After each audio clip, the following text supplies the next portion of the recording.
గతంలో ఏ ఊరికి పోయినా, ఏడ పోయినా, ఏ పల్లెటూరుకి పోయినా, ఏ గడపకి పోయినా, ఏ గల్లీకి పోయినా కూడా అయ్యా నీది ఏ పార్టీ అంటే గిట్లా చేయి చూపెట్టాలట. ఇప్పుడు ఆ రోజులు వచ్చేసినాయి చూడండి. ఇగో మన నారాయణరావు పటేల్ గారి ఆధ్వర్యంలో ఇగో మన ముదల్ నియోజకవర్గంలో ఉన్నటువంటి ప్రతి గ్రామాన, పల్లెన, వాడ ఇగో ఈ విధంగా కాంగ్రెస్ పార్టీ ఆధ్వర్యంలో కొన్ని వందల మంది గిట్లా వచ్చి నారాయణరావు పటేల్ గారితో నడుస్తున్నారు.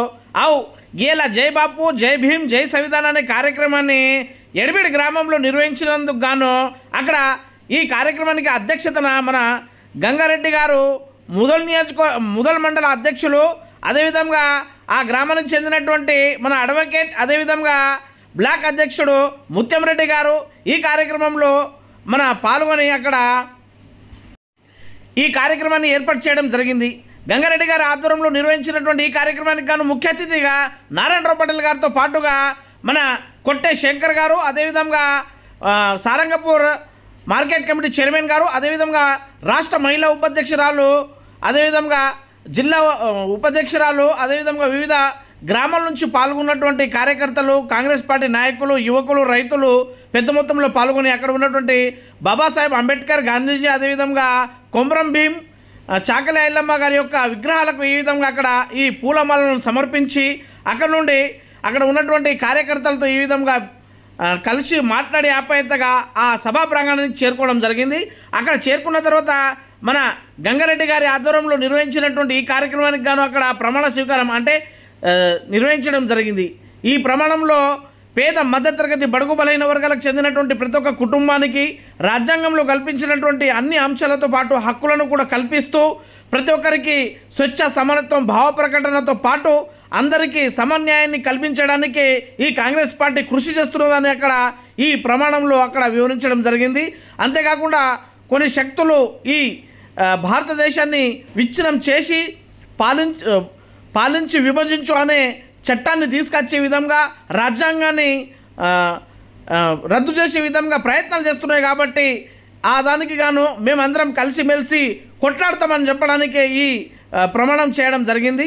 ఈ కార్యక్రమంలో భాగంగానే నారాయణరావు పటేల్ గారు మాట్లాడుతూ ఈ ముదల్ నియోజకవర్గంలో పేద మధ్యతరగతి బడుగు బలైన వర్గాలకు ఈ దృష్టిలో పెట్టుకొని ఈ 20 లక్షల రుణమాఫీ, 200 యూనిట్ల కరెంటు ఫ్రీ, అదేవిధంగా సబ్సిడీ కింద 500కు సిలిండరు, అంతేకాకుండా ఉచిత బస్సు, 10 లక్షల వరకు ఆరోగ్య బీమా, ఇలాంటి ఎన్నో స్కీమ్లతో కాంగ్రెస్ పార్టీ ముందుకెళ్తున్నదని అక్కడ సూచించడం జరిగింది. ఈ కార్యక్రమంలో భాగంగానే కొట్టే శంకర్ గారు, అదేవిధంగా సారంగపూర్ మార్కెట్ కమిటీ చైర్మన్ గారు గంగారెడ్డి గారు, ముత్యంరెడ్డి గారు, అదేవిధంగా మన ప్రేమ్నాథ్ రెడ్డి గారు, అదేవిధంగా ఈ కార్యక్రమంలో వివిధ గ్రామాల నుంచి వచ్చినటువంటి కాంగ్రెస్ పార్టీ నాయకులు జంగం రమేష్ గారు, అదేవిధంగా బ్లాక్ అధ్యక్షుడు శంకర్ చంద్రే గారు, అదేవిధంగా దేవిదాస్ గారు, బెల్తోడ మాజీ సర్పంచ్ మధు పటేల్ గారు, అదేవిధంగా ముదల్ నియోజకవర్గం కాంగ్రెస్ పార్టీ యూత్ ఉపాధ్యక్షుడు గోవర్ధన్ గారు ధన, అదేవిధంగా సాహెబ్రావు గారు, శరత్ డోంగ్రే గారు, అదేవిధంగా వివిధ గ్రామాల నుంచి వచ్చినటువంటి కాంగ్రెస్ పార్టీ కార్యకర్తలు పాల్గొనడం జరిగింది. గ్రామానికి ఇప్పుడే కాదు, ఇంతకు ముందు కూడా సార్తో మాకు 30 సంవత్సరాల అనుభవం ఉంది. 30 సంవత్సరాలతో సార్తోనే మనం నడుస్తున్నాం. ఏ చిన్నదైనా పెద్దదైనా కానీ మాకు ఈ ప్రజలకు అండగా ఉంటూ మన ఊరికి కాదు మన మండలానికి అడిగితే ఎంత అడిగితే అంత, 1 కోటి అంటే 1 కోటి, 2 కోట్లు 2 కోట్లు అభివృద్ధి చేసి చూపిస్తే. ఇంతకు ముందు కూడా మనకు సబ్సిడీ కానీ, రోడ్లు కానీ, ఇందిరమ్మ ఇండ్లు కానీ, ఇందిరమ్మ పెన్షన్లు కానీ, రేషన్ కార్డులు కానీ సార్ ఎమ్మెల్యే ఉన్నప్పుడే వచ్చినాయి. ఇప్పుడు కూడా అవే రేషన్ కార్డులు, అవే పథకాలు అమలు చేయడానికి ఆయన ఛాయశక్తులు అభివృద్ధి చేస్తున్నాడు. ఎమ్మెల్యే ఉన్నా లేకున్నా కార్యకర్తలు అండగా ఉంటూ ఈరోజు దాదాపుగా ముదల్ మండలే మన 1 కోటి రూపాయలు ఓన్లీ 2 రోజుల్లో సాక్షి ఇచ్చాడు. ఈ రోడ్డు చూసి పేపర్ల వాట్సాప్లో చూసి ఈ రోడ్డు చూసి ఏంటంటే ఇంకొక రోడ్డు ఇటువంటి వేయాలని చెప్పేసి దాదాపు 44 లక్షలు ఇచ్చింది మన ఎబ్బిడుకు. అదే ముదల్ మండల 1 కోటి రూపాయలు దాకా ఇచ్చాడు.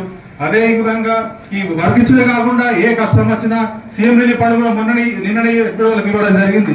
ఏ కష్టం వచ్చినా మేము ఉన్నామని ఏ ఆఫీస్లో కానీ ఏదైనా ఎదుటి వాళ్లకు అంటే ఎదుటి వాళ్ళ దగ్గర పోకుండా ఉండకుండా మీకు అభివృద్ధికి ఏది కావాలనో తన పదవి లేకున్నా కానీ పబ్లిక్ సేవలో ఉంటున్నాడు.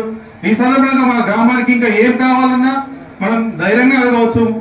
అదేవిధంగా మనం ఎప్పుడు ఎల్లప్పుడూ మేము కానీ మా కుటుంబం సభ్యులు కానీ తనకు ఎప్పుడు రుణపడి ఉంటాం. ఎందుకంటే నేను కాదు మా బంధువులలో అయినా వరుస పెట్టుకొని పిలిచే నాయకుడు ఇటువంటి నాయకుడు మేము రుణపడి ఉంటామని చెప్పేసి ఈ సందర్భంగా మాట్లాడుతూ జై కాంగ్రెస్, జై జై పార్టీ వాళ్ళు కొన్ని పార్టీలు బాపూజీ లేకపోతే స్వాతంత్రం రాకపోతుండే.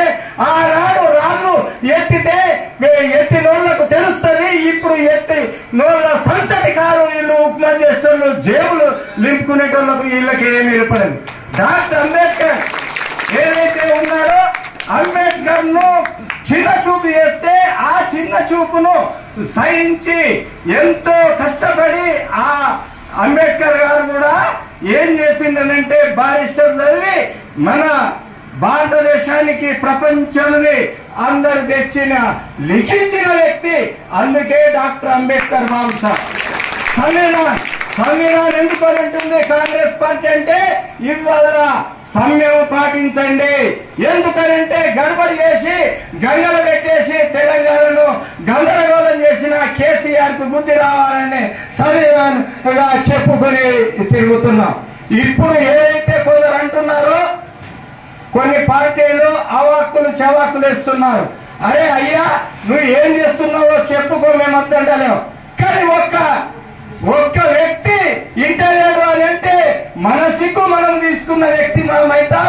కాబట్టి దయచేసి ఏది చేసినా కాంగ్రెస్ పార్టీ చేస్తుంది.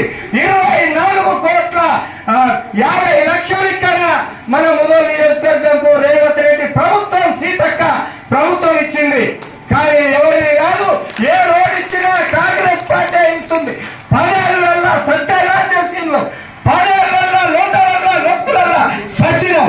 ఇవాళ చూడండి అబ్రాపూర్ నుంచి మీరు ముదోల్ దాకా చూడండి ఏ విధంగా రోడ్ అయింది. చింతకుంట తండ నుంచి అబ్రాపూర్ దాకా ఏ విధంగా రోడ్ అయింది. మన కాంగ్రెస్ పార్టీ చేస్తుంది కానీ వేరే వాళ్ళు కాదు. కొందరు చెప్పుకుంటారు మేం చేసినాం. అదే మీరు చేస్తుంటే వీళ్ళు 100 కూడితే మీకు లేదు, మీకు ఒక ఆఫీసర్ అటువంటి అని చెప్పుకున్న వాళ్ళు మీరు ఏం చెయ్యలేరు ఏది చేసినా. ఇంకోటి అంటారు చాలా సంతోషం అమ్మ, రైతు భరోసా 5 ఎకరాల వరకు ఎవరికి దోక జరగదు.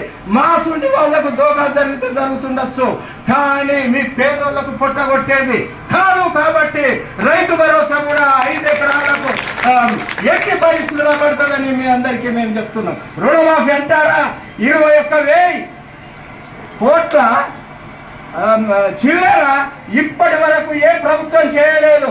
రైతు రుణమాఫీ ఒక్కసారి వేస్తే నువ్వు బిచ్చం వేసినట్లు బఠాన్ వేసినట్లు ఆనాడు కేసీఆర్ ప్రభుత్వం 25,000 అడ్డికి పోయినాయి. ఎవడు బాగుపడలేదు. ఈ సంవత్సరం లోపల 21,000 కోట్లను ఈ కాంగ్రెస్ పార్టీ మన రుణమాఫీ చేసినాం. ఇంకొకటి ఇవాళ పెద్ద పెద్ద గ్రామాలకు ఏ విధంగా రోడ్ జరుగుతున్నదో మన చిన్న గ్రామాలలో కూడా ఇవాళ రోడ్డు మీద మనం నడిచే పరిస్థితి ఉన్నది. పూల మొక్కలను పెట్టుకునే పరిస్థితి వస్తుంది. కాబట్టి దయచేసి కొందరు అంటున్నారు మరి మీరు ఎటుపేరుకో 10 సంవత్సరాలన్నా ఒక్క ఇళ్ళలో ఇచ్చారా? మేము సంవత్సరం లోపల ఎన్నో ఇళ్ళు ఇవ్వడం జరుగుతుంది. ఆనాడు ఇచ్చిన నారాయణ పటేలే, ఈనాడు ఇచ్చిన నారాయణ పటేలే మన కాంగ్రెస్ పార్టీ అని మీకు చెప్తూ ఉన్నాం. అయితే దయచేసి కొందరు మా పేరు చెప్పుకొని కాంగ్రెస్ పార్టీని చెడ్డ పేరు తెస్తామనంటే మాత్రం ఊరుకునేది లేదు. ఏదైతే ఇల్లు ప్లాట్లలో ఓళ్లకు రూపాయి ఇచ్చే అవసరం లేదు. ఆనాడు 50,000 2 లక్షలు దళిత బంధుకు ఇచ్చినట్లు ఈ విధంగా కాంగ్రెస్ పార్టీలో ఎప్పుడు ఉన్నది.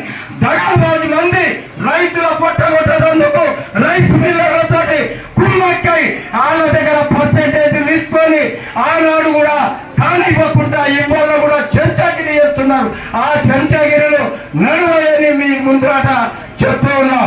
ఇంకోటి ఏమైనప్పటికీ రైతులకు కానీ ఎవరికి కానివ్వండి, మీకు ఎప్పుడైనా 10 సంవత్సరాల ప్రభుత్వం చూడండి. ఈనాడు కాంగ్రెస్ పార్టీ మన గ్రామాలలో ఏం చేస్తుందో చూడండి. కానీ ఏదో ఎవరో చెప్తారు ఆనాడు ఏం చేసినావయ్యా, ఆనాడైతే ఏమి లేదు. ఈనాడు చేసేటప్పుడు అడ్డం మొత్తం అంటున్నారు కానీ ఇంకా అడ్డంను మాత్రం తొలగించుకుంటేనే ముంగట్టు పోతాం కానీ ఏమికి తగ్గేది లేదని మీ అందరికీ చెప్తూ, రేపు కూడా ఇందిరమ్మ ఇల్లు రావని కొందరు అంటున్నారు. ఇందిరమ్మ ఇల్లు 5 సంవత్సరాల వరకు ఇప్పుడు 1.5 సంవత్సరం కూడా కాలేదు. రేపు 3 సంవత్సరాలలో మీ గ్రామంలో ఎన్నో ఇంద్రమ్మ పథకంలో మీ పేదలకు కట్టించడం కూడా జరుగుతుంది. ప్రతి గ్రామంలో జరుగుతుంది. ఎందుకంటే ఏ నాయకుడు చెప్పరు, కానీ రేవంత్ రెడ్డి నాయకుడు దమ్ముల నాయకుడు కాబట్టి అసెంబ్లీలో చెప్పిండు. ఏనాడైనా కేసీఆర్ గిన్ని కోట్లు వచ్చినాయి, గింత ఖర్చు అయిందని ఎన్నో చెప్పలేదు. కానీ దమ్ముల నాయకుడు రేవంత్ రెడ్డి చెప్తున్నాడు, ఉన్నట్టు చెప్పి మనకు ఏదైతే 3 సంవత్సరాల వరకు కూడా మనకు పెన్షన్ 1000 చేయలేదు. ఈనాడు 15 నెలలకే మహిళలందరికీ చెయ్యలేదని ఆడొక గుడుగుడు కలడు ఉన్నాడు కేటీ రామారావు, ఆడేదో అసెంబ్లీలో చెప్తున్నాడు. కాబట్టి దయచేసి ఏది ఒప్పుకున్నది కాంగ్రెస్ పార్టీ, రేవంత్ రెడ్డి ప్రభుత్వం, సీతక్క ఇక్కడ ఇన్ఛార్జ్ మంత్రి నారాయణ పటేల్ ద్వారా అన్ని చేసుకుంటా ముదోడు మండలంలో అని మీకు చెప్తూ ఉన్నాం. మార్కెట్ కు 7 సార్లు కొబ్బరికాయలు కొట్టిళ్ళు, ఈనాటి వరకు కూడా ఎన్నడూ ఫైల్ పోదు. అయితే అది కూడా నారాయణ పటేల్ ద్వారా సీతక్క ద్వారా చేసి చూపిస్తామని మీ అందరి ముందు చెప్తూ చేసుకోవాల్సిన అవసరం ఉన్నది. ఎందుకంటే 9-10 సంవత్సరాల కాలంలో మనకు ఒక్క రేషన్ కార్డు కూడా రాలేదు. ఆ రేషన్ కార్డు రాకపోవడం వల్లనే మనం భూములు కొనుక్కున్నామచ్చు, ఉన్న భూములు పంచుకున్నామచ్చు, కొత్తగా లోన్లు తీసుకున్నామచ్చు, ఏమైనా చేసినా బ్యాంకులలో లోన్లు తీసుకున్నాం. కానీ కోపిన్ కార్డులో మాత్రం ఇంకా పెళ్లి పిల్లలు పుట్టినా కానీ పెళ్లి కాని అతని పత్రిక రేషన్ కార్డులలో మిగిలిపోయాడు. అటువంటి టెక్నికల్ సమస్యలతోటి చాలా మందికి రుణాలు రాలే. భారతదేశంలో కాంగ్రెస్ పార్టీ చేసినంత రుణమాఫీ భారతదేశ చరిత్రలో, ప్రపంచ చరిత్రలోనే ఇన్ని వేల కోట్ల రూపాయలు రుణమాఫీ చేసిన నాయకుడు కానీ ప్రభుత్వం కానీ ఏది లేదు. అవి 2 ఏదైనా ఉన్నాయంటే కాంగ్రెస్ పార్టీ, రేవంత్ రెడ్డి నాయకత్వం అని చెప్పి మనం గర్వంగా చెప్పుకునే అవసరం ఉన్నది. కాబట్టి ప్రజలు మనకు ఎన్నో కష్టాలు ఉంటాయి, ప్రతి కుటుంబంలో ఎన్నో కష్టాలు ఉంటాయి. ఆ కష్టాలకు మనం సంయమనం పాటించు, ఎవరి మీదో ఏడవకుండా రేవంత్ రెడ్డి ఏం చేస్తున్నాడు? రైతు బంధు ఎందుకు లేట్ అయింది? గతంలో కేసీఆర్ మిగులు ధనంగా ఉన్న రాష్ట్రాన్ని అడ్డగోలుగా పంటలు వండని భూములకు, గుట్టలకు, చెట్లకు, పుట్టలకు, ఏ భూమి ఎక్కడ హైదరాబాద్ నుండి కూడా 2-4 ఎకరాల భూమి ఉంటే కూడా అన్నీ కూడా నేను పైసలు పంపించేస్తా అనే పరిస్థితి ఉండే. మరి రేవంత్ రెడ్డి వచ్చిన తర్వాత ఇటువంటి జరగడం అన్యాయం, ఇది తప్పు. ఇటువంటి వాళ్ళకు డబ్బులు ఇవ్వద్దు. నిజంగా ఎవరైతే కష్టపడి పంట పండిస్తున్నారో, ఏ చేనులు అయితే పంటలు ఉన్నాయో ఆ వ్యక్తులను, ఆ భూములను గుర్తించి మనం న్యాయంగా పంపిణీ చేద్దామనే ఉద్దేశంతో ఆలోచన చేసింది. కాబట్టి ఇలా మనకు 4 రోజులు లేట్ అవుతున్నది. కేసీఆర్ ఉన్నప్పుడు లేట్ చేయలేదా? కాలేదా? రుణమాఫీ ఒకటేసారి చేసిండా? రైతు బంధు ఆయన టైంకి వేసిండా? రైతు బంధు వేసిండు. రైతు బంధు, పెన్షన్లు ఇవన్నీ వేసి ఇలా 7 లక్షల కోట్ల రూపాయల అప్పు చేసి మనందరు తెలంగాణలో ఉన్న ప్రతి ఒక్కరి మీద 2,86,000 రూపాయల అప్పు చేసి పెట్టింది కేసీఆర్. ప్రజాధనాన్ని మనకు కనిపించలే. మనకు ఏమనిపించింది? మన అకౌంట్లో డన్న మెసేజ్ వచ్చిందా, పైసలు పడ్డాయా, కేసీఆర్ చేసిండా? కానీ అవి ఏమైంది అనేది ఇలా రేవంత్ రెడ్డి దిద్దడానికి సరిపోతున్నది. ఆయన చేసిన తప్పులను ఇలా రేవంత్ రెడ్డి దిద్దడానికి సరిపోతుంది. ఇవన్నీ జాగ్రత్తగా ఆలోచిస్తే తెలుస్తాయి. మన బాధలలో మనకు పైసలు లేవని చెప్పేసి ఓలను తిట్టేస్తే అది కాదు. భవిష్యత్తు నిర్మాణం అనేది కాంగ్రెస్ పార్టీ ప్రజాపాలనలో భవిష్యత్తు నిర్మాణం అనేది జరుగుతున్నది. కాబట్టి ఇవన్నీ అర్థం చేసుకునే విషయాలు. 10 సంవత్సరాల కాలంలో ఒక ఊళ్ళో ఒక ఇల్లు, ఒక పేదోళ్ళకి ఇల్లు కట్టిస్తే మేము వద్దనమా? ఎప్పుడన్నా నచ్చింది మేము కట్టిస్తామంటే ఇంకా వాళ్ళ అర్థంలే కదా. తీసుకొచ్చిర్రా ఒక్కోళ్ళకండి ఇల్లు తెచ్చిర్రా? ఓళ్ళకి ఎలక్షన్ల ముందట మీతో ఓట్లు వేసుకున్నందుకు ఒక కాగితం రాసుకొచ్చి సంతకం పెట్టేసి మీకు ఇల్లు వచ్చేసింది అని చెప్పేసి. కాబట్టి కాంగ్రెస్ పార్టీ మాటల పార్టీ కాదు. కాంగ్రెస్ పార్టీ కాంగ్రెస్ పార్టీ మాటల పార్టీ కాదు. కాంగ్రెస్ పార్టీ చేతల పార్టీ. కాంగ్రెస్ పార్టీ ముఖ్యంగా పేదల పార్టీ అనే విషయాన్ని మీరు అందరూ గుర్తుంచుకోవాల్సిన అవసరం ఉందని తెలియజేస్తున్నా. మరి అదేవిధంగా మనకున్న నాయకులు కూడా మనతోనున్న మనకు నడిపిస్తున్న నాయకులు కూడా అనుభవజ్ఞులు, గట్టిళ్ళు, అనుభవం ఉన్న నాయకులు నారాయణరావు పటేల్ గారు ఉన్నారు. కాబట్టి మేము కూడా మీరు అర్థం ఎంత చేసుకుంటే మీకు అంత సేవ చేస్తామని తెలియజేస్తూ ఈ అవకాశం ఇచ్చినందుకు మీకు చెప్పడానికి నేషనల్ కాంగ్రెస్ పార్టీ ఈ ప్రోగ్రాం తీసుకున్నది. అమ్మ మీరు తెలుసుకోవాలి, అక్క చెల్లెలు, తమ్ముళ్ళు, అన్నలు, చాలా ఇంపార్టెంట్ ప్రోగ్రామ్ ఇది. దేశానికి కాపాడుకోవాలంటే ఈ ప్రోగ్రాంకు మనం సక్సెస్ చేసుకోవాలా. ఈ ప్రోగ్రాం మన ఇంటికి తీసుకువెళ్ళాలా. మన పిల్లలకు మనకు ఇది చాలా అవసరం. ఈ ప్రోగ్రాం ఎందుకోసం అంటే ఒక జమానాల 150 సంవత్సరాలు పరిపాలించిన అంగ్రేజులు మన దేశానికి పరిపాలిస్తే మహాత్మా గాంధీ గారు మనకు ఇట్లానే మీటింగ్ తీసుకొని మరి మనకు అధికారం రావద్దా, మన దేశం మన చేతిలో రావద్దా అని చైతన్యవంతాన్ని ఇట్లా చేసుకొని ప్రజలకు ఆ అంగ్రేజులకు వెళ్ళగొట్టి మన దేశం స్వాతంత్రం 1947లో అయింది. స్వాతంత్రం దొరికిన తర్వాత ఎంతో మంది చనిపోయారు, ఎంతో మహిళలు చనిపోయారు. అది ఎటు పోయిందో కానీ ఇప్పుడు ఉన్న బీజేపీ పార్టీ మాత్రం ఈ దేశం మాది, ఈ దేశం మేము. అప్పుడు ఎవరు లేరు, ఇప్పుడు చాలా మంది చనిపోయారు. ఏ కాంగ్రెస్ ఏ బీజేపీ పార్టీ కూడా అప్పుడు ఫైట్ చేయలే ఈ దేశం కాపాడటానికి.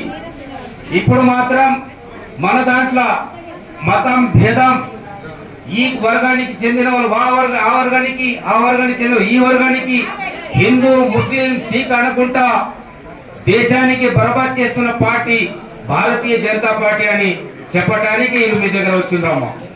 మనం మన ఊరు మనమే కాపాడుకోవాలా.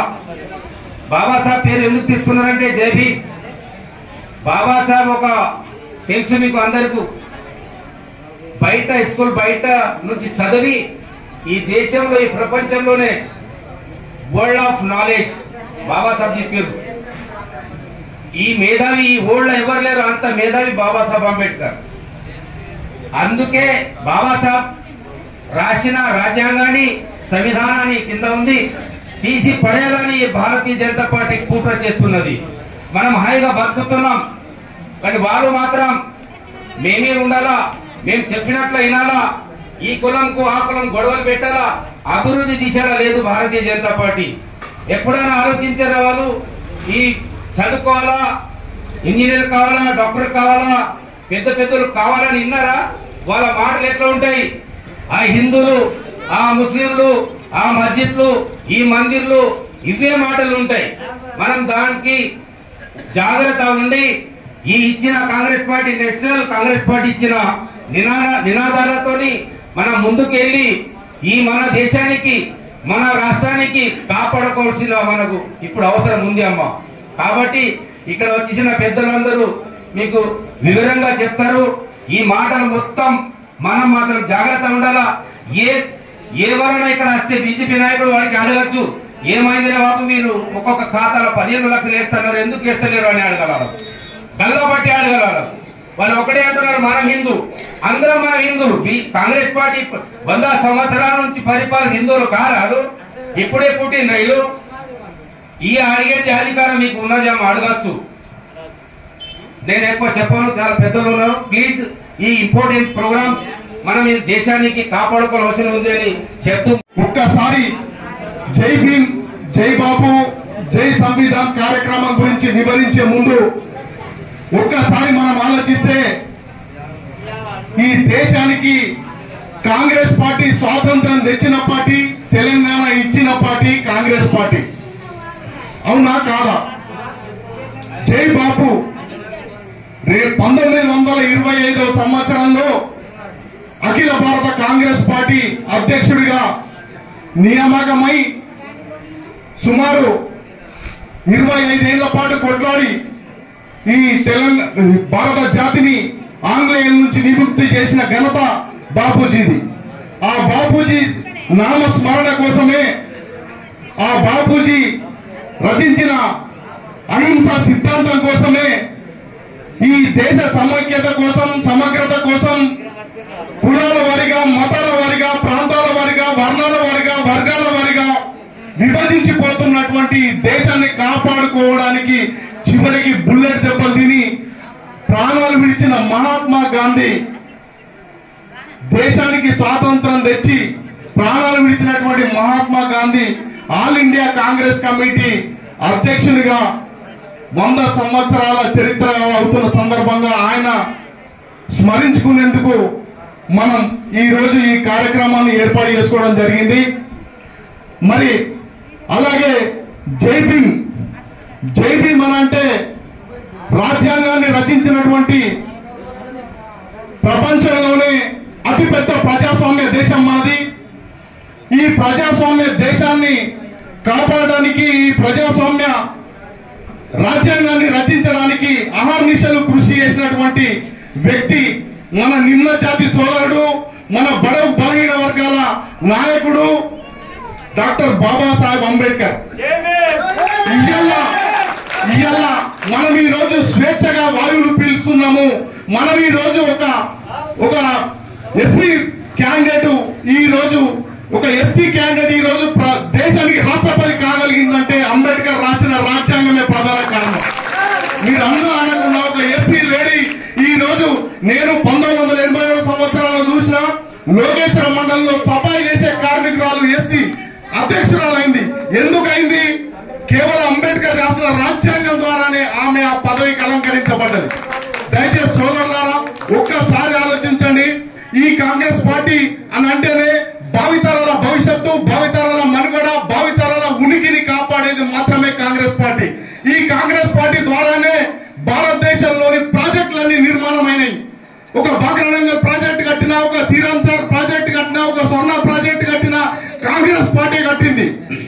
ఇది ఎవరు కాదలేని సత్యం. వందల కాదు, వేల కాదు, లక్షలాది ఎకరాలకు నీరందించి ఇవాళ బతుకుదల చూపిస్తున్నది మనకనంటే అది కాంగ్రెస్ పార్టీ. అలాగే నిరుద్యోగులను ఉద్యోగులుగా మార్చేందుకు ఒక్కసారి చెప్తున్న ఆదిలాబాద్ జిల్లాలో ఉన్నటువంటి ఎన్ని ఫ్యాక్టరీలు స్థాపించిందో అన్ని ఫ్యాక్టరీలు కాంగ్రెస్ పార్టీ తర్వాత నామరూపాలు లేకుండా పోయినాయి. నిర్మల్లోని నటరాజు నామరూపాలు లేకుండా పోయింది. ఆదిలాబాద్ లోని సిమెంట్ కర్మాగారం నామరూపాలు లేకుండా పోయింది. ఆసిఫాబాద్ లోని సోమేశ్వర సిమెంట్ ఫ్యాక్టరీ నామరూపాలు లేకుండా పోయింది. వరంగల్ లో ఉన్నటువంటి అజంజాయి మిల్లు నామరూపాలు లేకుండా పోయింది. హైదరాబాద్ లో ఉన్నటువంటి ఐడిపిఎల్ నామరూపాలు లేకుండా పోయింది. హెచ్ఎండి ఫ్యాక్టరీ నామరూపాలు లేకుండా పోయింది. ఐడిపిఎల్ ఫ్యాక్టరీ నామరూపాలు లేకుండా పోయింది. ఈ రోజు కోట్లాది మంది మన ఉన్న ఊరు నిడిచి, కన్న తల్లి నిడిచి, పొలం నిడిచి, అన్నిడిచి విదేశాల బాట పట్టి గల్ఫ్ దేశాల పంట తిరిగి అక్కడ చచ్చిపోతే 3 నెలలు పీనుగులు రాకుండా మనం ఎంత ఆవేదనకు గురవుతున్నాం అనేది ఒక్కసారి ఆలోచించండి.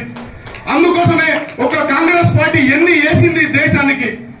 ఒక ఇందిరాగాంధీ తన దేశ సమైక్యత కోసం, దేశ సమగ్రత కోసము పంజాబ్ ఉగ్రవాదుల తూటాలకు బలైపోయి ఆయన మింటనే పడిపోయి చచ్చిపోయింది. ఆమె కొడుకు అదే దారిలో వస్తే మళ్ళా తమిళనాడు ఉగ్రవాదులు ఆయనను రాహుల్ గాంధీ ఒక్క కుటుంబంలో 2 కోల్పోయిన వ్యక్తులు నిజంగా బాధాకరమా కాదా అని చెప్పేసి నేను మిమ్మల్ని అడుగుతున్నా. రాజీవ్ గాంధీ చనిపోయాడు, ఇందిరాగాంధీ కూడా వాళ్ళ కుటుంబం నుంచి ఇద్దరు చనిపోయారు. మరి వాళ్ళు ఏం తక్కువ చేసింది దేశానికి చెప్పండి మీరు ఒక్క మాట. గరీబీ హఠావో నినాదంతో 20 సూత్రాల ఆర్థిక పథకంతో ఇందిరాగాంధీ ఈ రోజు ఈ మనం తినే తిండి, మనం ప్రతి కట్టే బట్ట అన్ని కూడా కాంగ్రెస్ పార్టీ మనకు ప్రసాదించిన ప్రసాదాలే. కానీ గత 10 ఏళ్లుగా చేస్తున్నటువంటి బీజేపీ కేవలం కులాల వారిగా, మతాల వారిగా, వర్ణాల వారిగా, ప్రాంతాల వారిగా మనల్ని విభజిస్తూ కేవలం హిందూ మతం ఒకటే అని చెప్పేసి చెప్తూ ఇలా పరిపాలన కొనసాగిస్తుంది. సోదరులారా దయచేసి ఆలోచించడం. మనందరము మానవులమే. మనందరం ఇన్ని రోజులు కలిసి లేమా? ఇవాళ వర్ణాల పేరిట, వర్గాల పేరిట మనల్ని విభజిస్తున్నది ఎవరు? ఎందుకు ఈ విభజన మనకు చెప్పండి. మనిషికి ఆకలేస్తే అన్నం కావాలా, అంతేగాని మతం కూడుపెట్టది, కులం గుడ్డనియది. కనుక దయచేసి సోదరులారా ఒకవేళ మనం ఇదే బీజేపీని కంటిన్యూ చేస్తే మొన్నటి వరకు రాజ్యాంగాన్ని చేంజ్ చేస్తామని చెప్పేసి న్యాయ శాస్త్రాన్ని చేంజ్ చేసిండ్రు. మీకు తెలుసో తెలియదు. ఐపీసీ ఉన్న న్యాయ శాస్త్రాన్ని న్యాయ సంహిత అని చెప్పేసి ఏదో పేర్లు పెట్టేసి కొత్త రచనలు చేస్తున్నారు. అట్లనే రేపు పొద్దున వక్బడును రద్దు చేస్తారు, ఇంకేదో చేస్తారు. ఈ దేశానికి ఆయన ఇచ్చింది, మోడీ ఇచ్చిన 11 సంవత్సరాల కాలంలో ఏమీ లేదు. ఈ దేశం లోపల ఏ అభివృద్ధి జరిగినా అది కాంగ్రెస్ పార్టీ హయాంలోనే జరిగింది. ఎందుకనంటే బడుగు బలహీన వర్గాల పార్టీ కాంగ్రెస్ పార్టీ, ఎస్సీల పార్టీ కాంగ్రెస్ పార్టీ, ఎస్టీల పార్టీ కాంగ్రెస్ పార్టీ. ఒక గ్రామం అభివృద్ధి చెందాలన్నా, ఏది కావాలన్నా మనకు కావాల్సింది కాంగ్రెస్ పార్టీ. ఈ కాంగ్రెస్ పార్టీ ఇప్పుడు వచ్చిన తర్వాత 10 నెలల కాలంలో ఎన్ని తరిగాలు చేసింది. మొట్టమొదటిసారిగా డిసెంబర్ 7 నాడు ప్రమాణ స్వీకారం చేయగానే డిసెంబర్ 9 నాడు మహిళలందరికీ కూడా ఉచిత బస్సు ఇచ్చిందా లేదా? ఇంతవరకు ఎప్పుడన్నా మీరు ఎప్పుడన్నా ఈ 40 కాదు ఈ 75 సంవత్సరాల చరిత్రలో మీరు ఎప్పుడన్నా ముఖ్యం బస్సు ఎక్కిపోయినరా? ఎప్పుడన్నా పైసలు లేకుండా బస్సు ఎక్కిపోయినరా? మరి మాట ఇచ్చినందుకు కట్టుబడి ఉన్నది. 7 లక్షలు అప్పు తీర్చుకుంటా మిత్తి కట్టుకుంటా మన రేవంత్ రెడ్డి అన్న ఎంత కష్టపడుతున్నాడు మన కోసం అనేది ఒక్కసారి ఆలోచిస్తే ఎన్ని సౌకర్యాలు కల్పిస్తున్నాడు. సిలిండర్లు ఇచ్చిండు, 500 రూపాయలకు సిలిండర్లు ఇచ్చిండు. మహిళలకు ఇళ్ళ కోసం అని చెప్పేసి ప్రణాళికలు రచిస్తున్నాడు. మనకు అదేంటి అన్ని రకాలుగా ఆయన 6 గ్యారంటీలు ఇచ్చిండో అన్ని ఉచిత విద్యుత్తు 200 యూనిట్లు వస్తున్నా అసలు లేదా? 200 యూనిట్ల ఉచిత విద్యుత్తు, తర్వాత అన్ని పథకాలు మన కోసం పెట్టిండు. దయచేసి ఆరోగ్యశ్రీలో 10 లక్షల రూపాయలు 2 లక్షల రూపాయల నుంచి ఎక్కితే 10 లక్షల రూపాయలకు మనకి చేసిండు.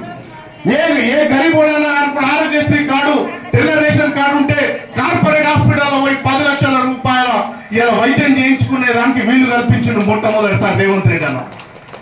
ఆయన చేసిన సంస్కరణలు నిజంగా ప్రతిరోజు ఆలోచిస్తే ఇవాళ దేశానికి కావాల్సింది ఇట్లాంటి నాయకులు, బీజేపీ నాయకులు కాదు. సోదరులారు ఆలోచించండి. ఒక్కసారి రాహుల్ గాంధీ ఏం తక్కువ పోయిందని చెప్పున్నారు ఆయనకు. మండు టెండర్లో మంచు కొండల్లో కన్యాకుమారి నుంచి కాశ్మీర్ వరకు 4000 కిలోమీటర్ల పాదయాత్ర చేసిండు. తిరిగి పడుకుంటే ఆయనకు అడగదా? అవసరమా? మన కోసం, మన జాతి సమైక్యతగా ఉంచేందుకోసం మన కోసం పాటుపడుతున్నాడు రాహుల్ గాంధీ. ఆయనకు ఊతమిద్దాం, మనం ఆయనకు చేయుతనిద్దాం, ఆయన వెంటనే ఉందాం. రాబోయే తరాల భవిష్యత్తు కోసం, రాబోయే తరాలు మన గల్ఫ్ లో ఉన్న మన కార్మికులందరూ మన దగ్గరికి వచ్చి మన ఫ్యాక్టరీలో పనిచేసుకోవాలా అనే నినాదంతో కాంగ్రెస్ పార్టీ ఉంటేనే ఇవన్నీ మళ్ళీ ఫ్యాక్టరీలు తెరుస్తారు. ఈ కాంగ్రెస్ పార్టీ లేకుంటే ఎవ్వరు కూడా 10 ఏళ్ళు కాదు, మనం 20 ఏళ్ళు అధికారం ఇచ్చినా ఏ ఒక్కడు కూడా ఏ ఒక్క పని చేయలేడు. మనం ఇల్లు మూల కట్టుకున్నా మనకు రోడ్డు కుడుతుంది, కానీ మన కడుపులు ఎంకేది ఒకటి కాంగ్రెస్ పార్టీ మాత్రమే అని చెప్పేసి మీకు దయచేసి అందరికి తెలియజేస్తూ మీకు అందరికి చేతులెత్తి నమస్కరిస్తున్నా. దయచేసి కాంగ్రెస్ కూతనివ్వండి, కాంగ్రెస్ కు చేతునివ్వండి అని చెప్పేసి తెలియజేస్తూ మీనాక్షి నటరాజన్ గారు ఆదేశానుసారం ఈరోజు మండల హెడ్ క్వార్టర్ లో మనం మీటింగ్ పెట్టి రేపటి నుంచి వారం రోజులు కార్యక్రమం చాకౌట్ చేసి మీరు ఏ గ్రామాలు ఈ పండుగ రంజాన్ అయిన తర్వాత ఆ గ్రామాల్లో వెళ్ళి మన కార్యకర్తలు, పార్టీ అధ్యక్షులు అందరూ వెళ్ళి ఈ రాజ్యాంగం గురించి, ఆర్ఎస్ఎస్ గురించి, మన దేశం భారతదేశం నేడు ఒక విపత్కర పరిస్థితులు ఎదుర్కొంటుంది. గత 10 సంవత్సరాల్లో రాజ్యాంగ స్ఫూర్తికు అవహేళన చేస్తూ ఆర్ఎస్ఎస్ రాజ్యాంగాన్ని తీసుకురావడం జరిగింది. మీరు గతంలో కూడా చేశారు.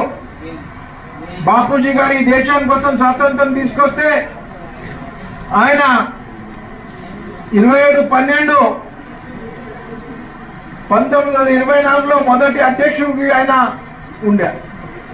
మొన్ననే డిసెంబర్లో 100 సంవత్సరాలు బాపూజీ అధ్యక్షుడైన సందర్భంలో బేల్గావ్లో ఒక కార్యక్రమం ఏర్పాటు చేసి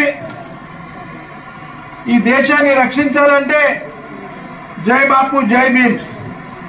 జై భీమ్ అంటే బాబాసాహెబ్ అంబేద్కర్ మనందరికీ ఒకటి చెప్పిండు. ఏ గ్రామంలో కూడా హనుమాన్ గుడి ఉంటుంది, బాబాసాహెబ్ విగ్రహం ఉంటుంది. ఆయన ఏం చూపిస్తాడు? ఇట్లా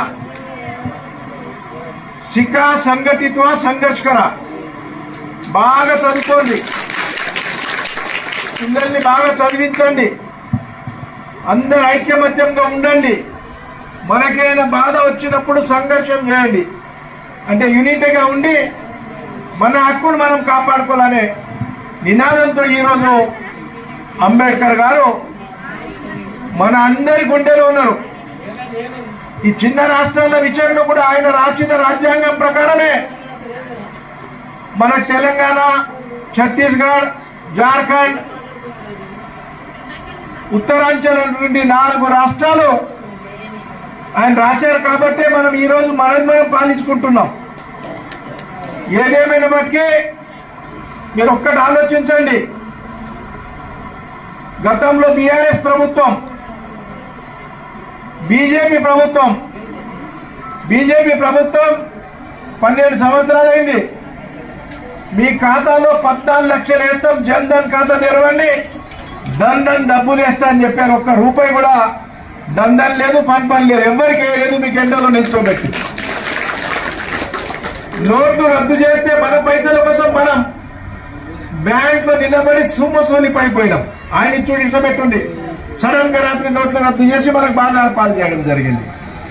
ఈరోజు జిఎస్టీ విషయంలో కూడా మీ ఫోన్ రీఛార్జ్ చేసుకుంటే టక్కన 5% జిఎస్టీ, పాల ప్యాకెట్ తీసుకుంటే టక్కన 5% జిఎస్టీ.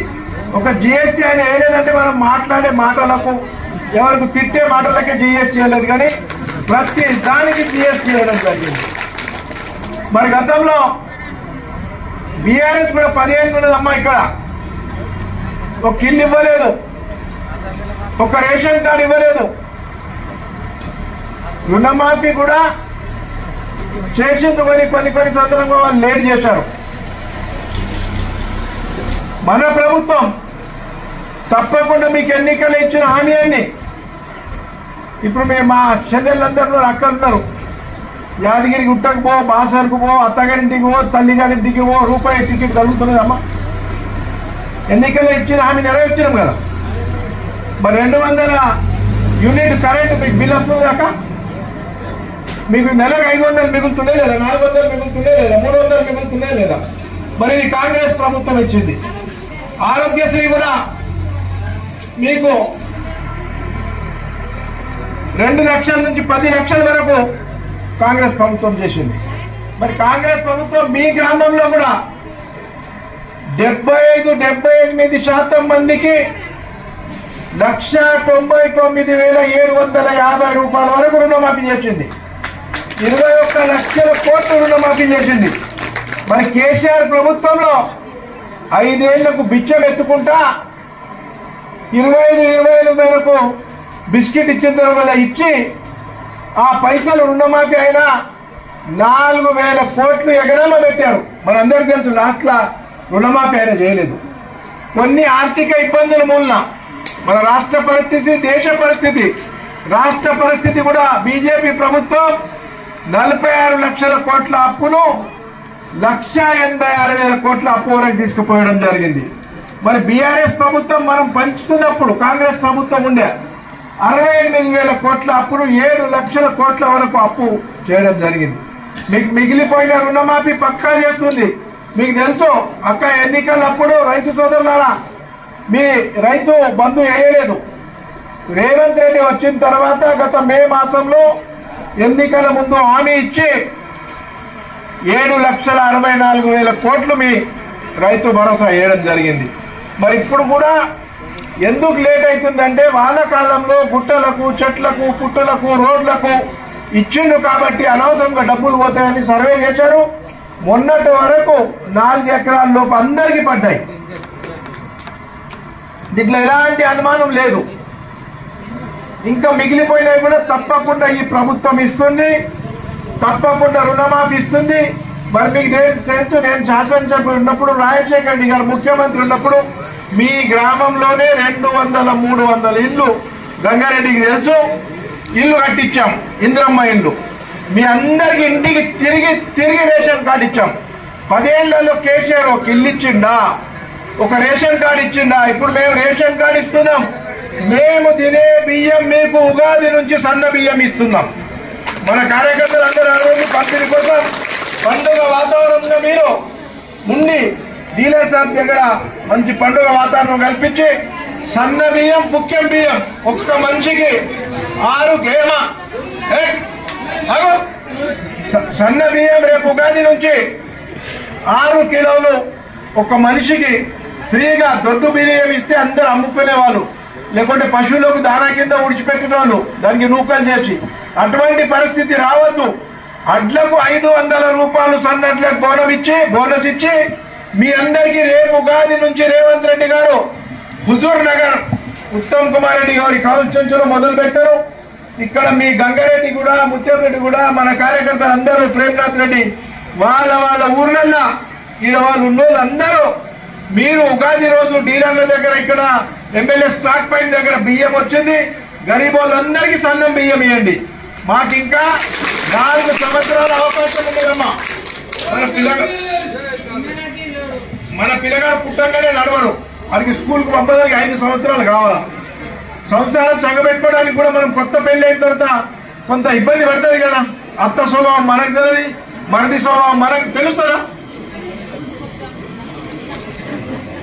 అటువంటి సందర్భంలో ఈ ప్రభుత్వానికి కూడా కొంత సమయం ఇవ్వండి. మాట ఇచ్చిన ప్రకారం రుణమాఫీ జరుగుతుంది, రైతు భరోసా వస్తుంది, అన్ని కార్యక్రమాలు జరుగుతాయి. మరి మీ దగ్గర మీ ముత్యంరెడ్డి చెప్పిన మాదిరిగా 25 మంది ఇల్లు లేవని చెప్పిండ్రు. వాళ్ళకి తప్పకుండా 5 లక్షల చొప్పున ఇల్లు మంజూరు చేపిస్తాం. మీ 2 రోడ్లు ఉన్నాయి, ఆ రోడ్లకు కూడా నేను ఇప్పుడే మీ మండల అధ్యక్షుడు గంగారెడ్డికి చెప్పిన ఎన్ఆర్జీఎస్ లో పెట్టుంది. అది అయిపోయిన తర్వాత మనం సీసీ చేద్దాం. మరి ఈ 14 నెలల్లో మీ ఊరికి నడవ రాకుండా నేను మీ కుస్తీల పోటీలు వచ్చినప్పుడు చెప్పిన మీ రోడ్లన్నీ వేపిస్తాను. బ్రహ్మాండంగా 80-90 లక్షల రూపాయలు ఇచ్చి కొన్ని పూర్తి చేసినారు, కొన్ని పనులు నడుస్తున్నాయి, ఇంకా కొన్ని కంప్లీట్ చేసేవి ఉన్నాయమ్మా. తప్పకుండా మేము గతంలో మీకు కరోనా నుంచి వస్తే ఆటో నడ రాకుండా ఎవరైనా కడుపులు వస్తే మనం తోవలోనే పరిస్థితి ఉండేనా లేకుండే. అటువంటి దానికి బ్రహ్మాండమైన బీటీ రోడ్ మీకు చేయడం జరిగింది, సబ్ స్టేషన్ చేయడం జరిగింది, మీ స్కూల్కు అప్లికేషన్ చేయడం దానికి పెంచడం జరిగింది క్లాస్ల వరకు. దాని తర్వాత మీ కారేగాం రోడ్ కూడా బ్రహ్మాండం ఇవ్వడం జరిగింది, బైపాస్ రోడ్లు కూడా మనం చేయడం జరిగింది. మీ ఇంకా సమస్యలు కొన్ని ఉన్నాయి. మీకు ప్రాణహిత చేవేళ కెనాల్ కూడా ఇక్కడ రావడానికి మనం 28 డిస్ట్రిబ్యూషన్ కూడా దానికి కూడా 500 కోట్లు రావాలంటే నేను ఉత్తమ్ కుమార్ రెడ్డి మాట్లాడినా. అది వస్తే కడుపు నిండు. అది కూడా మేము రాజశేఖర్ రెడ్డి పీరియడ్లో 1250 కోట్లు శాంక్షన్ చేస్తాం. అది గవర్నమెంట్ మారింది, పాలసీస్ మారినాయి, వాళ్ళ రకాల ప్రకారం. మొన్న కూడా మనం 300 కోట్లు టెండర్ పిలిస్తే ఎవరు రాలేదు. టెండర్కు నేను పోతే ఉత్తమ్ కుమార్ రెడ్డి అంటారు నువ్వు కాంటాక్ట్ పట్టుకురా అని అంటున్నారు. నేను ఎక్కడికి వెళ్ళి కాంటాక్ట్ పట్టుకురా? ఈ పరిస్థితి ఉంది. ఏర్పీడ్స్ ఇందిరమ్మ ఇల్లు అనుకోండి, మల్లన్న గుడి అభివృద్ధి కోసం తప్పక ఇది సీసీ రోడ్ ఇచ్చినాం, ఈ లైటింగ్ ఉంది, మీకు కూర్చోవడానికి ఇంకేం అవసరం ఉంటే తప్పకుండా ఇది మన రైతు వేదిక గురించి నేను తెలుసుకుంటా. ఏదైనా ప్రొవిజన్ ఉంటే తుమ్మల నాగేశ్వర గారితో మాట్లాడి అది కూడా తప్పకుండా నాకు ఏం చేయవలసి చెప్పండి, అది కూడా చేద్దాం. అంతేకాకుండా ఏడిపి స్వాగతం అది మీరు గమనిస్తూ చేసుకుంటాం. ST community hall, BC community hall గతంలో కూడా మనం ఎస్టీ కమ్యూనిటీ హాల్ ఇచ్చినాం, ఎస్టీ కమ్యూనిటీ హాల్ కూడా ఇచ్చినాం, కొంత తక్కువ పడ్డాయి. దానికి ఎట్లయితే మనకు నిధులు వస్తాయి, రేపే మనం చేయలేము, మనకు 2-3 సంవత్సరాల సమయం ఉన్నది. మీ నాయకులు నాకు ఒకవేళ గుర్తు చేస్తే తప్పకుండా చేస్తాం. మరి మీరు మాత్రం ఏదైతే జై బాపు, జై భీమ్, జై సంవిధానం ఉన్నది మనం ప్రతిజ్ఞ చేస్తాం. అందరూ కూడా రాజ్యాంగానికి కట్టుబడి, ఈ దేశం సంకట పరిస్థితి ఉంది. మన దేశానికి స్వాతంత్రం చేసిన వ్యక్తి మహాత్మా గాంధీకి ఎవరో చంపిందంటే నథురామ్ గోడ్సే గారు ఆర్ఎస్ఎస్ వ్యక్తి చంపాడు. ఆయన దేశం కోసం బట్టలు వేసుకోలేదు, ఒక కట్టె ఇట్లా దుప్పటి వేసుకొని తిరిగిన మనిషిని కూడా నథురామ్ గోడ్సే గారు ఆ రోజు చంపడం జరిగింది. ఈ రోజులో అటువంటి మహాపురుషులనే మనం స్వాతంత్రంగా జీవిస్తున్నాం.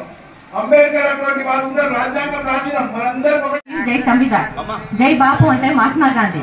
మనకు స్వాతంత్రం కోసం అని చెప్పేసి స్వాతంత్ర పోరాటంలో ఒక్కొక్క ప్రాంతంలో ఇప్పుడు మనకు మండలాలు ఎట్లున్నాయో అట్లా ఏ ప్రాంతం ఆ ప్రాంతం నాయకులు పోరాటాలు చేసినప్పుడు మహాత్మా గాంధీ ఇట్లా ప్రాంతాల వారిగా పోరాటం చేస్తే కుదరదు అని చెప్పేసి వాళ్ళందరినీ ఒక దగ్గరికి తీసుకొచ్చి మన స్వాతంత్రం రావడానికి కష్టపడ్డారు.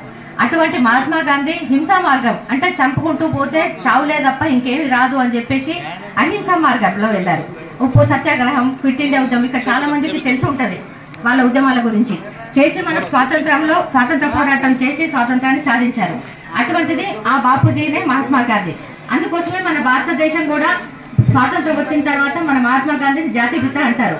ఇప్పుడు ప్రతి ఒక్క ఊర్లో కూడా మహాత్మా గాంధీ బొమ్మ ఉంటదమ్మా.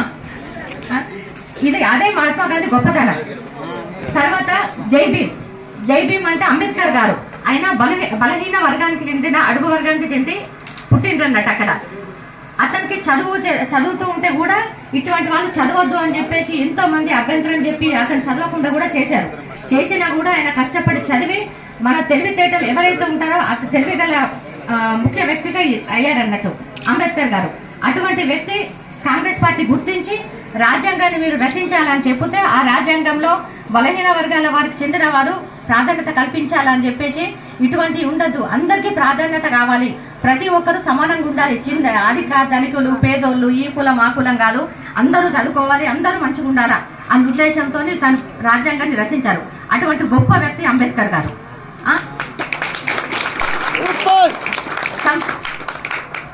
జై సంవిధాన్ అంటే సంవిధానం అంటే రాజ్యాంగం అమ్మ. ఇప్పుడు మనం హిందువులం ఉన్నాం, భగవద్గీత వేస్తాం, ముస్లింలు ఖురాన్ పుస్తకం చదువుతారు, క్రిస్టియన్లు ఉంటారు వాళ్ళు బైబిల్ చదువుతారు, ఒక్కోలం చదువుతున్నాం. కానీ ఈ రాజ్యాంగం ఏం చెప్పిందంటే కులాలొద్దు మతాలొద్దు అందరము సమానమే, పేదలొద్దు ధనికులొద్దు, ఎవరికి ఎట్లుండాలి ఎవరికి ఏ ప్రాధాన్యత కల్పించాలి అని చెప్పేసి ఆ పుస్తకంలో రచించారు. అంత పెద్ద గ్రంథం అది, దాన్నే రాజ్యాంగము అంటారు, అదే సంవిధానమ్మ. ఇటువంటి ఈ మూడింటిని ఇప్పుడు ఈ బీజేపీ ప్రభుత్వం ఏం చెప్తుంది, మహాత్మా గాంధీ గొప్పోడు కాదు, మహాత్మా గాంధీ వేస్ట్, ఆయన చంపిన గాడ్సే గొప్పోడు అని చెప్తున్నారు. అంబేద్కర్ గారికి వచ్చేస్తే మొన్న పార్లమెంట్ మీకు కొంతమందికి ఇక్కడ ఐడియా ఉంటుంది, అంబేద్కర్ అంబేద్కర్ అంబేద్కర్ అంటున్నారు, దానికి బదులు ఏదన్నా ఒక దేవుని నామం జపం చేయండి అన్నాడు. దేవుడు ఏం చెప్తాడమ్మా, నన్ను మొక్కులు ఏ దేవుడు అని చెప్తాడా, 10 మందికి లేని వాళ్ళకి సాయం చేయండి, తిండి లేక వచ్చిన వాళ్ళకి అన్నదానం చేయండి, అటువంటివి చేస్తే చాలు, నన్ను మొక్కాల్సిన అవసరం లేదు అని చెప్తాడు. అటువంటి చేసినోడే అంబేద్కర్, అటువంటి అతనే పేరు తెలవద్దు అని చెప్పేసి మన బీజేపీ వాళ్ళు చెప్తున్నారు. ఇక రాజ్యాంగానికి వస్తే మొన్న బీజేపీ పార్టీ చెప్పింది, మేము ఎలక్షన్లలో 400 సీట్లు ఆన్లైన్లోకి వచ్చినాయి అనుకోండి, వస్తే మేము రాజ్యాంగాన్ని మారుస్తాం, ఇట్లా రిజర్వేషన్లు వద్దు అవ్వద్దు ఇవ్వద్దు అని చెప్పేసి మేము అన్ని మార్చేస్తామని చెప్పి బీజేపీ ప్రభుత్వం చెప్పింది. కానీ దేవుడు పుణ్యమా అని చెప్పేసి దేవుడు కూడా చూస్తాడు కాబట్టి అదే దేవుడు ఏం చేసాడు, వాళ్ళకు అన్ని సీట్లు ఇవ్వలేదు. మన చంద్రబాబు నాయుడుని ఇంకా వేరే నితీష్ కుమార్ వాళ్ళని కలుపుకుంటేనే వాళ్ళకు సీట్లు వచ్చాయి, 400 సీట్లు. కాబట్టి రాజ్యాంగాన్ని మార్చలేకపోయారు. నేను ఇంకొక విషయం కూడా చెప్తున్నామ్మా, ఈ బీజేపీ ప్రభుత్వం అయితే ఏది చెప్తుందో ఈ రాజ్యాంగం వద్దు అది ఇదని, ఇప్పుడు మోడీ ఉన్నాడు, మోడీ ముఖ్యమంత్రి కావడానికి గుజరాత్కి, ఇప్పుడు ప్రధానమంత్రిగా కావడానికి కూడా ఈ రాజ్యాంగం వల్లనే సహకరించడం వల్లనే ఆయన ఈ స్థాయిలో ఉన్నారు.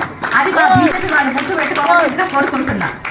ఇంకొక చివరిగా ఒక్క విషయం ఏంటి అంటే, ఇదన్నిటికీ మన స్వాతంత్రోద్యమంలో కూడా మన పార్టీ కాంగ్రెస్ పార్టీనే, వాళ్ళు నెహ్రూ గారు వాళ్ళ కుటుంబం మొత్తం ఎన్నో త్యాగాలు చేసింది. ఇందిరమ్మ గురించి తెలుసు, రాజీవ్ గాంధీ గురించి తెలుసు, ఇక్కడ ఉన్నాయి అప్ప చచ్చిరాయి ఇందిరామిన్లు ఉన్నాయా, ఇందిరామిన్లు అమ్మా సరే ఎవరు ఆలోచన వాళ్ళవి. నేను ఒక్కటి మాత్రం చెప్పగలుగుతా, మన కాంగ్రెస్ ప్రభుత్వము ప్రజల